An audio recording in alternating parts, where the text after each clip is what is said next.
علیہ وسلم نے ارشاد فرمایا، ادفنوا موتاکم وسط قوم صالحین فإن المیت یتعزی بجار السوء کما یتعزی الحی بجار السوء۔ نبی کریم صلی اللہ علیہ وسلم نے ارشاد فرمایا کہ اپنے مرنے والوں کو، اپنے مردوں کو صالحین نیک لوگوں کے درمیان دفن کرو، اس لیے کہ میت کو برے پڑوسی سے اسی طرح تکلیف پہنچتی ہے جس طرح زندہ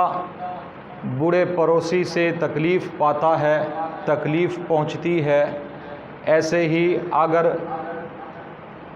کوئی میت، کوئی بھی بندہ مومن گندے پڑوسیوں کے ساتھ چلا جاتا ہے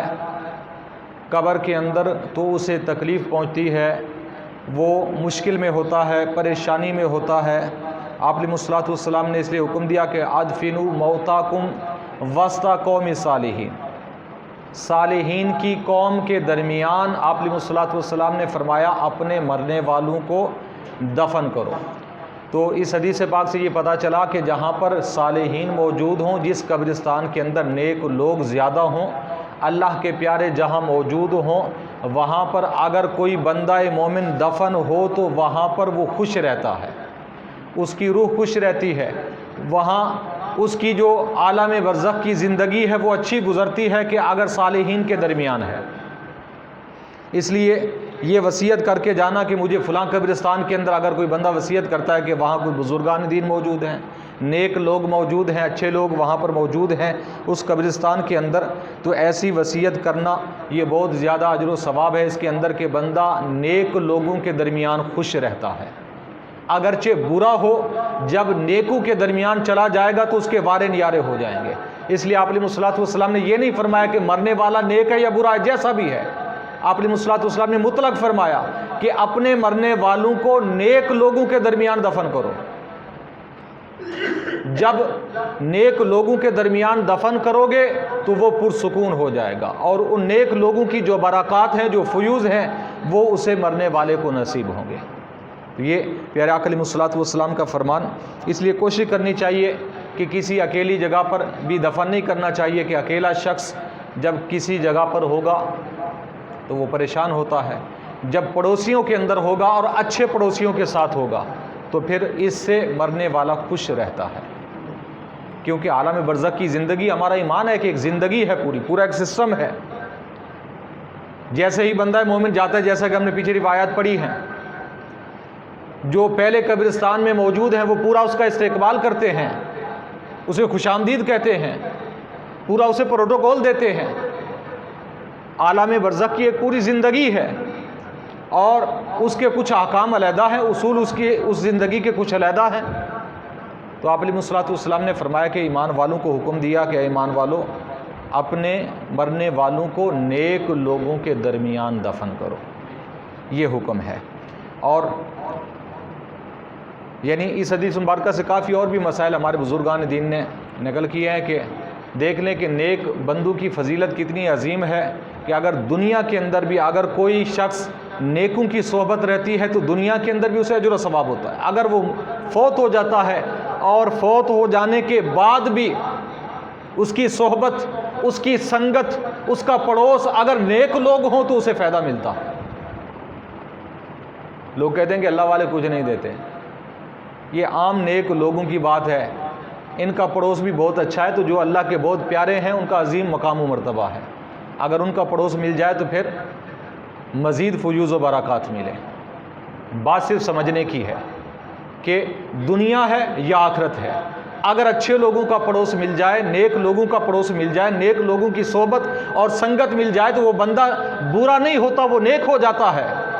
اس لیے ہمارے بزرگان دین نے فرمایا صحبت صالح ترا صالح کند، صحبت طاہل ترا طاہل کند، کہ اچھے کی صحبت تجھے اچھا بنا دے گی، برے کی صحبت تجھے برا بنا دے گی۔ دنیا کے اندر بھی اگر بندہ برا ہے لیکن اس کا اٹھنا بیٹھنا، اس کی صحبت سنگت جو ہے، دوستی جو ہے وہ نیک لوگوں کے ساتھ ہے تو وہ ایک دن نیک بن جاتا ہے۔ اور اگر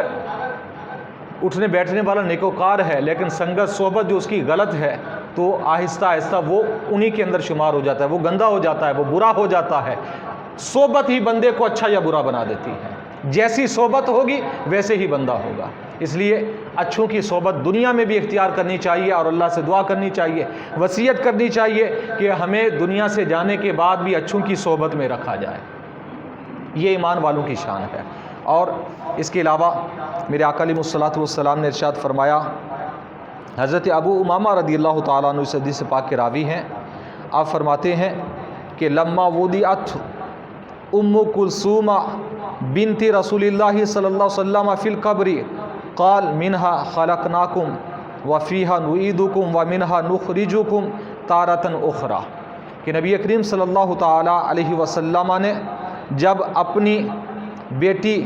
حضرت ام کلثوم رضی اللہ تعالیٰ عنہ کو قبر کے اندر رکھا اپنے مبارک ہاتھوں سے، تو حضور نبی کریم صلی اللہ تعالیٰ علیہ وسلم نے اس کے بعد جو مٹی ڈالی اس پر،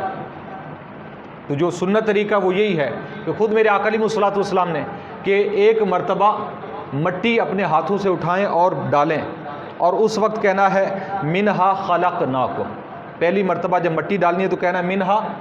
خلقناکم، اور دوسری مرتبہ جب مٹی ڈالنی ہے تو اس وقت پڑھنا ہے وفیہا نعیدکم، اور تیسری مرتبہ جب مٹی ڈالنی ہے تو پھر پڑھنا ہے ومنہا نخرجکم تارۃ اخری۔ اس کا معنی یہ ہوتا ہے کہ منہا خلقناکم، اے انسان ہم نے تمہیں، یہ قرآن کی آیات ہے، کہ اسی مٹی سے پیدا کیا ہے اور اسی کے اندر ہم تمہیں لوٹائیں گے، اور پھر اسی لوٹانے کے بعد پھر ہم ایک مرتبہ پھر تمہیں زندہ فرمائیں گے۔ یعنی جو آخرت کی پھر جنت دوزخ کی جو زندگی ہے اللہ تعالیٰ یہ قرآن کے اندر فرما رہا ہے۔ تو یہ 3 آیتیں ہیں، آیتوں کے کچھ ٹکڑے ہیں، یہ پڑھنے ہیں 3 مرتبہ۔ نبی کریم صلی اللہ علیہ وسلم کی یہ سنت ہے کہ جب قبر پر مٹی ڈالنی ہے اس وقت یہ نبی کریم صلی اللہ علیہ وسلم نے خود بھی پڑھے ہیں اور اپنی امت کو بھی اس کی تعلیم دی ہے۔ اور اس کے ساتھ قبر پر اگر مٹی ڈالیں اس کا اجر و ثواب بہت زیادہ ہے۔ میرے آقا علیہ الصلوۃ والسلام نے ارشاد فرمایا،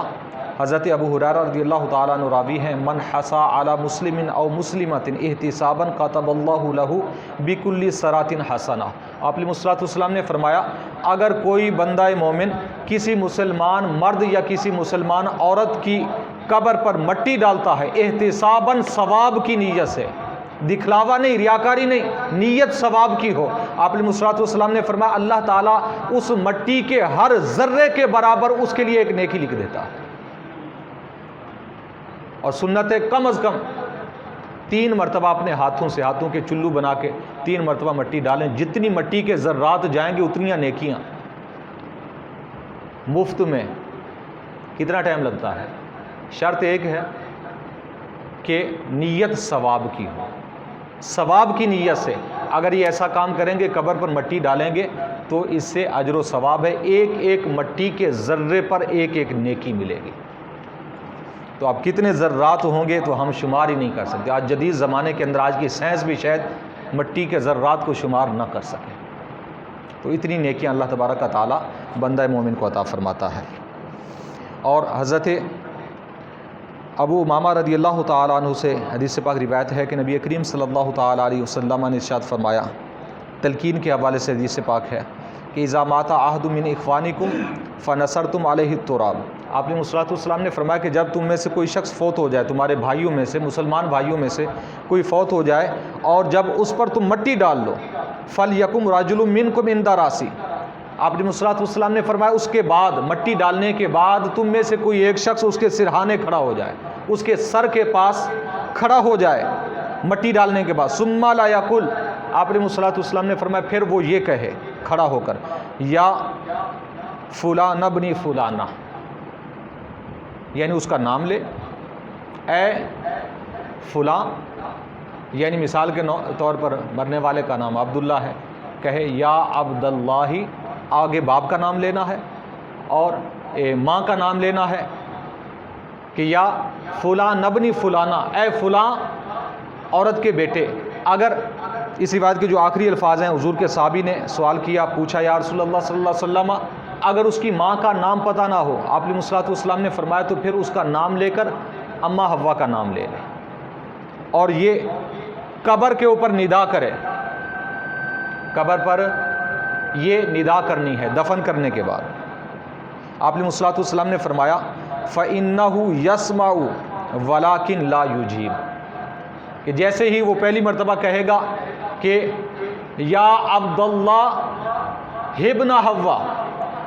اے عبداللہ بیٹے حوا کے، جب یہ کہے گا آپ علیہ الصلوۃ والسلام نے فرمایا وہ قبر کے اندر سنے گا، تمہاری گفتگو کو سنے گا لیکن جواب نہیں دے گا، سنے گا۔ اور فرمایا ثم لا یقل، پھر کہے دوسری مرتبہ یا فلان ابن فلانا، اے فلاں فلانا کے بیٹے، فَإِنَّهُ يَصْطَفِي جَالِسًا، آپ علیہ الصلوۃ والسلام نے فرمایا کہ اب وہ اٹھ کر بیٹھ جائے گا، قبر کے اندر اٹھ کر بیٹھ جائے گا، مرنے والا میت اٹھ جائے گی، بیٹھ جائے گی اٹھ کر۔ ثم لا یقل، آپ علیہ الصلوۃ والسلام نے فرمایا کہ اس کے بعد پھر کہے یا فلان ابن فلانا، اے فلاں بیٹے فلانا کے، فَإِنَّهُ يَقُولُ، اب کہے، اب تیسری مرتبہ جب کہے گا، کیونکہ اٹھ کے بیٹھ چکا تھا، سن رہا تھا، تو اب وہ کہے گا فَإِنَّهُ يَقُولُ، تیسری مرتبہ وہ جواب دے گا، کہے گا ارشدنا ارشدنا، کہ ہمیں سیدھا راستہ بتاؤ، دکھاؤ کیا کہنا چاہتے ہو، جو حدیث کے الفاظ کا معنی ہوتا ہے ہمیں سیدھا راستہ بتاؤ کون سا ہے۔ آپ علیہ الصلوۃ والسلام نے فرمایا، اور ساتھ ہی وہ دعا بھی دیتا ہے رحمک اللہ، اللہ تم پر رحم فرمائے۔ قبر والا اسے کہتا ہے اللہ تم پر رحم فرمائے، جو کچھ کہنا ہے کہو مجھ سے، میں سن رہا ہوں، میں بیٹھ چکا ہوں، ہماتن گوش ہو چکا ہوں۔ میرے آقا علیہ الصلوۃ والسلام نے فرمایا ولیکن لا تشعرون، لیکن تمہیں اس چیز کا شعور نہیں ہوگا، لیکن قبر کے اندر یہ ہو رہا ہوگا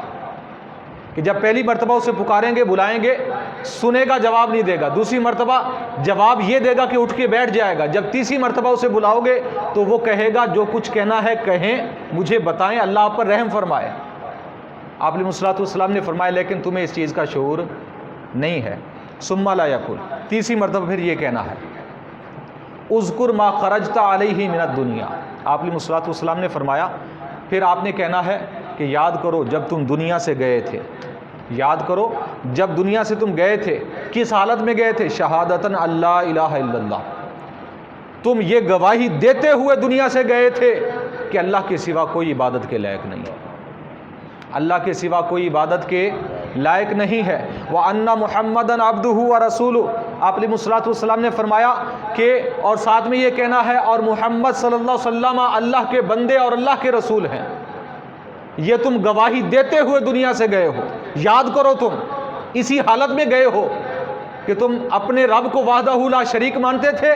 اور محمد صلی اللہ علیہ وسلم کو اللہ کا خاص بندہ اور اللہ کا نبی مانتے تھے، اس حالت سے تم دنیا سے گئے ہو، وَأَنَّكَ رَضِيتَ بِاللَّهِ رَبًّا، اور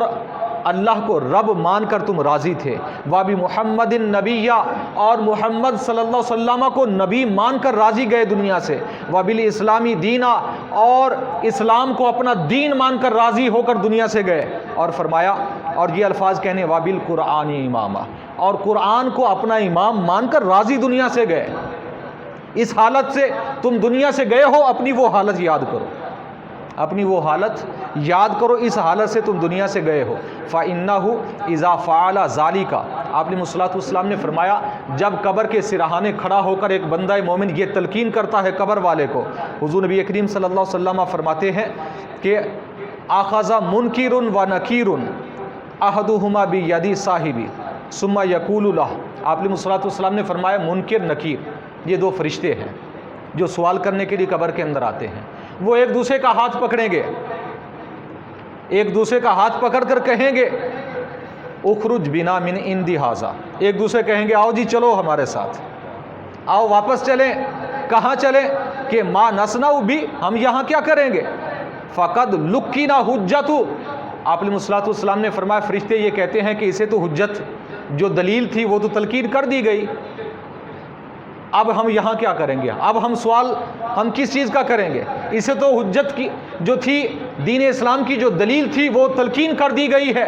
اب یہ تو کامیاب ہو چکا ہے اپنے سوالوں کے اندر، اسے تو سوالوں کے جواب پہلے ہی آتے ہیں، تو اب ہم اس سے سوال کیا کریں گے۔ نبی کریم صلی اللہ علیہ وسلم فرماتے ہیں کہ منکر نکیر جو ہیں وہ واپس چلے جاتے ہیں۔ اس طرح سے قبر والا آپ کا رشتہ دار ہے، دوست ہے، بھائی ہے، ماں ہے، باپ ہے، کوئی بھی قریبی ہے، وہ قبر کے سوالات سے بچ جاتا ہے۔ جب سوالات سے جو بچ گیا، سمجھ لے اس کی قبر جنت کا باغ بن گئی۔ تو ہم باقی رسمیں تو ساری پوری کرتے ہیں کہ یہ بھی ڈالنا ہے، وہ بھی ڈالنا ہے، یہ بھی کرنا ہے، وہ بھی کرنا ہے، لیکن جو نبی کریم صلی اللہ علیہ وسلم نے چیز بتائی اور جو مرنے والے کو اسی وقت فائدہ پہنچائے، یہ کرنے کے لیے ہم تیار نہیں، یہ کرنے کے لیے ہم تیار نہیں ہوتے۔ اتنی بڑی بات نہیں ہے، 2-4 لفظ ہے، اگر ہم یاد کریں تو ہر شخص یاد کر سکتا ہے، کوئی زیادہ الفاظ نہیں ہے، زیادہ سے زیادہ 1-2 لائنیں بنتی ہیں ٹوٹل۔ اگر ہم زبانی یاد کر لیں تو اپنے مرنے والوں کے ساتھ بھلا کریں۔ تو بھلا کس چیز کے اندر ہے؟ جو چیز اللہ رسول نے بتائی ہے اس چیز کے اندر بھلا ہے۔ اگر آپ اپنے مرنے والے کو یہ تلقین کریں گے، قبر کے عذاب سے بچ جائے گا، نکیرین کے سوالات سے بچ جائے گا، اس کی آخرت سدھر جائے گی۔ یہ حضور نبی کریم صلی اللہ تعالی علیہ وسلم کا فرمان ہے، کسی مولوی یا کسی پیر کی بات نہیں ہے، اور یہ حدیث مبارکہ کافی کتب احادیث کے اندر موجود ہے اور صحیح حدیث پاک ہے، یعنی ضعیف بھی نہیں ہے۔ اگر کوئی بعد میں اعتراض کرے کہ نہیں جی یہ ضعیف ہے، ایسی حدیث پاک نہیں ہے، بلکہ صحیح حدیث پاک ہے یہ۔ اور اس کے علاوہ حضرت ابن عباس رضی اللہ تعالیٰ عنہما آپ فرماتے ہیں کہ نبی کریم صلی اللہ علیہ وسلم نے ارشاد فرمایا، البقاء من الرحمہ والصراخ من الشیطان۔ نبی کریم صلی اللہ علیہ وسلم نے فرمایا کہ رونا آنکھوں کے ساتھ یہ رحمت ہے، اور چیخنا چلانا یہ شیطان کی طرف سے ہے۔ یعنی اگر کسی کے ہم میت ہو جائے، فوتگی ہو جائے، ماتم ہو جائے، شرعی حکم کیا ہے؟ صبر۔ اگر کسی کے دل میں مرنے والے کے ساتھ محبت رحمت ہے تو اس کا اظہار آنکھیں کریں گی، منہ نہیں کرے گا۔ یہ نبی کریم صلی اللہ علیہ وسلم کا فرمان، اس کا اظہار آنکھیں کریں گی۔ اگر منہ خاموش ہے، زبان خاموش ہے، آنکھوں سے آنسو جاری ہو جائیں تو سمجھ لیں کہ اس کے دل میں اس مرنے والے کی محبت ہے، اس کی محبت ہے۔ کیونکہ میرے آقا علیہ الصلوۃ والسلام کا واضح طور پر فرمان موجود ہے کہ آپ علیہ الصلوۃ والسلام نے جب یہ بتایا کہ نوحہ کرنا، رونا، چیخنا چلانا یہ منع ہے، ناجائز ہے، حرام ہے، تو حضرت ابراہیم نبی کریم صلی اللہ علیہ وسلم کے صاحبزادے جب فوت ہوئے تو آپ علیہ الصلوۃ والسلام رو رہے تھے، تو ایک حضور کے صحابی نے آ کر سوال کیا۔ تو دیکھیں حضور کے صحابی تو انہیں صحیح مسئلہ سمجھ نہیں آیا تھا، آ کر سوال کر لیا، فوراً پوچھ لیا، یا رسول اللہ صلی اللہ علیہ وسلم آپ نے ہمیں بتایا اس طرح ہے لیکن آپ خود رو رہے ہیں۔ تو اس وقت میرے آقا علیہ الصلوۃ والسلام نے فرمایا کہ یہ رحمت ہے، یہ رحمت ہے۔ اور زبان سے چیخنا چلانا، زبان سے جسے ہم بین کہتے ہیں، بین کرنا، زبان سے گفتگو ایسی کرنا کہ جو نازیبا گفتگو ہو، صبر کی گفتگو نہ ہو، وہ شیطان کی طرف سے ہے، وہ حرام ہے، ناجائز ہے، وہ نوحہ ہے، وہ ماتم ہے، اس سے نبی کریم صلی اللہ علیہ وسلم نے منع فرمایا۔ باقی آنکھیں جتنا مرضی روئیں، یہ بلکہ آپ علیہ الصلوۃ والسلام نے فرمایا یہ تو رحمت ہے اور مرنے والے کے ساتھ محبت کی علامت ہے، یہ رحمت بھی ہے اور محبت کی علامت بھی ہے۔ اور اسی کے ساتھ آپ علیہ الصلوۃ والسلام نے فرمایا تُجَلُ النَّوَاحِیُ یوم القیامت صفین۔ آپ علیہ الصلوۃ والسلام نے فرمایا قیامت کے میدان میں نوحہ کرنے والے مرد ہیں یا عورتیں ہیں، رونے والے، چیخنے چلانے والے، ماتم کرنے والے، آپ علیہ الصلوۃ والسلام نے فرمایا قیامت کے میدان میں 2 صفیں ان کی بنائی جائیں گی، صفٌ عن یمینہم، ایک سیدھی جانب سے ہوگی، وصفٌ عن یسارہم، ایک الٹی جانب صف ہوگی، 2 صفیں ہوں گی ان کی۔ آپ علیہ الصلوۃ والسلام نے فرمایا فَيَنْبَحْنَ عَلَىٰ أَهْلِ النَّارِ كَمَا تَنْبَحُ الْكِلَابُ۔ آپ علیہ الصلوۃ والسلام نے فرمایا یہ 2 صفیں جہنمیوں پر پھر بھونکیں گی، جہنمیوں پر، جہنم کے اندر جو لوگ ہوں گے نا، جیسے کتا ہے کسی شخص کو بھونکتا ہے، راہ گیر کو، راہ گزر کو کتے کی جو عادت ہے وہ بھونکتا ہے اسے، آپ علیہ الصلوۃ والسلام نے فرمایا جہنم کے گرد 2 صفیں بنائی جائیں گی، کن کی؟ جو دنیا کے اندر نوحہ کرتے تھے، مرد ہیں یا عورتیں ہیں۔ آپ علیہ الصلوۃ والسلام نے فرمایا جہنم کے اندر جتنے لوگ ہوں گے ان کو بھونکیں گے، یہ قیامت کے میدان میں سزا دی جائے گی۔ ہمارے دین اسلام کے اندر خدا کی قسم نوحہ کرنا جائز نہیں ہے، چیخنا چلانا، گریبان پھاڑنا، اس طرح کی الٹی سیدھی حرکتیں کرنا جائز نہیں ہے۔ آپ علیہ الصلوۃ والسلام نے ایک اور روایت کے اندر فرمایا کہ شعبتان لا تترکہما امتی النہایۃ والطعن فی الانساب۔ آپ علیہ الصلوۃ والسلام نے فرمایا میری امت دو کام کبھی نہیں چھوڑے گی، ایک میری امت کے اندر نوحہ قیامت تک رہے گا، میری امت کے لوگ عورتیں خصوصاً آپ علیہ الصلوۃ والسلام نے فرمایا نوحہ کریں گی، اس طرح جہنم کی حقدار بنے گی، یہ میری امت سے کبھی ختم نہیں ہو سکتا۔ اور نسب کے اندر طعن کرنا، نسب کے اندر طعن کرنا، جی میں اعلیٰ خاندان سے ہوں، تمہارا میں جانتا ہوں نسب، تمہارا میں شجرہ جانتا ہوں، یعنی اس طرح کی باتیں یہ مسلمانوں کو، ایمان والوں کو زیب نہیں دیتی۔ مسلمان سارے بھائی ہیں، کسی کے نسب پر، کسی کے قوم پر، کسی کے خاندان پر طعن کرنا ہمارے دین اسلام کے اندر جائز نہیں ہے۔ لیکن آپ علیہ الصلوۃ والسلام نے فرمایا یہ دو چیزیں قیامت تک میری امت کے اندر باقی رہیں گی، یہ دو چیزیں باقی رہیں گی۔ باقی اس کے اندر نوحہ کے اندر تفصیل ہے، آگے فرامین ہیں، اگلے جمعہ پر ہم پڑھیں گے انشاءاللہ عزیز کہ نوحہ کرنا کس طرح حرام ہے اور کب تک حرام ہے، کس طرح سے حرام ہے، کب اس کی اجازت ہے یا نہیں ہے، اس بارے میں دیگر جو احکام ہیں انشاءاللہ ہم بعد میں پڑھیں گے۔ اللہ تعالیٰ کی بارگاہ میں دعا ہے نبی کریم صلی اللہ علیہ وسلم کے